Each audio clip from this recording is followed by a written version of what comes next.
Hello बच्चों, good morning. तो आज हम बिहार बोर्ड का Hindi class 10th chapter number 4 जो कि चैप्टर का नाम हो गया स्वदेशी काव्य खंड है। और इससे पहले हम आपको बता दें कि गद्य खंड टोटल हम चैप्टर कवर कर लिए हैं। तो आई होप हमें पूरे विश्वास है आप पर कि आप लोग भी पूरा चैप्टर कवर कर पाए होंगे गद्य खंड का।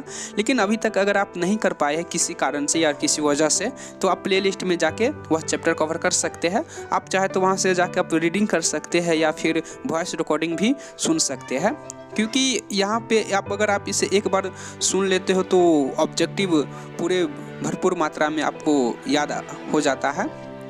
तो जैसे कि इसमें आप देख पा रहे होंगे कि टोटल चैप्टर 24 है। गद्य खंड एवं काव्य खंड दोनों मिलाकर 12 चैप्टर 24 है, जैसे कि आप लोग स्क्रीन पर देख पा रहे होंगे।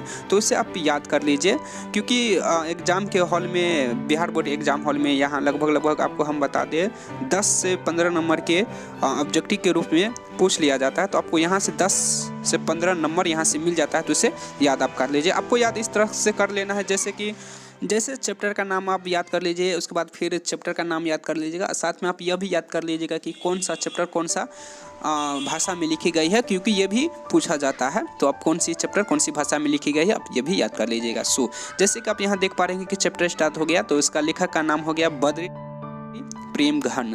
तो यहाँ से ये भी आप पढ़ सकते हैं, यहाँ से भी 2-3 नंबर का ऑब्जेक्टिव बन जाता है। यानी कि तो हम अगर एक शब्द में बता दें आपको, टोटल बुक से 30 से 35 नंबर का ऑब्जेक्टिव पूछा जाता है, इसलिए बुक रीडिंग करना बहुत ज़रूरी हो जाता है।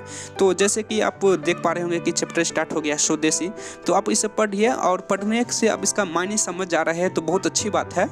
अगर आप नहीं समझ पा रहे हैं तो प्ले लिस्ट में जाइए, वहाँ पे हर एक लाइन बाय लाइन करके इसका सबका मायने समझाया गया है। तो देखो, मायने समझना इसलिए है क्योंकि आपको मायने समझना ही सबसे ज़रूरी है। मायने अगर आप समझ गए तो आप सभी क्वेश्चन का आंसर एवं ऑब्जेक्टिव का टिक सही मारकर फिर आ जाइएगा। तो मायने बहुत ज़रूरी है। तो आप प्ले लिस्ट में जाके देख सकते हैं। जैसे कि यहाँ पे फिर आप देख पा रहे होंगे कि यहाँ पे कुछ क्वेश्चन भी है।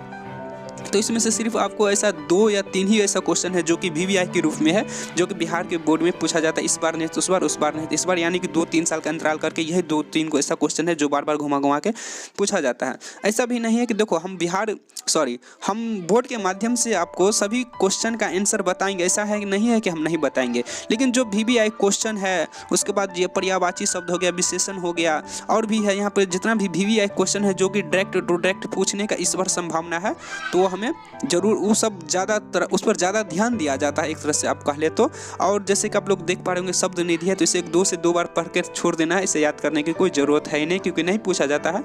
लेकिन पढ़ना भी जरूरी है, क्योंकि अब एक बार 1 से 2 बार पढ़ लेते हैं तो इससे आप एग्जाम के हॉल में आपका सहूलियत हो जाता है। तो फिर मिलते हैं अगले चैप्टर में। जब तक के लिए जय हिंद, वंदे मातरम, भारत माता की जय।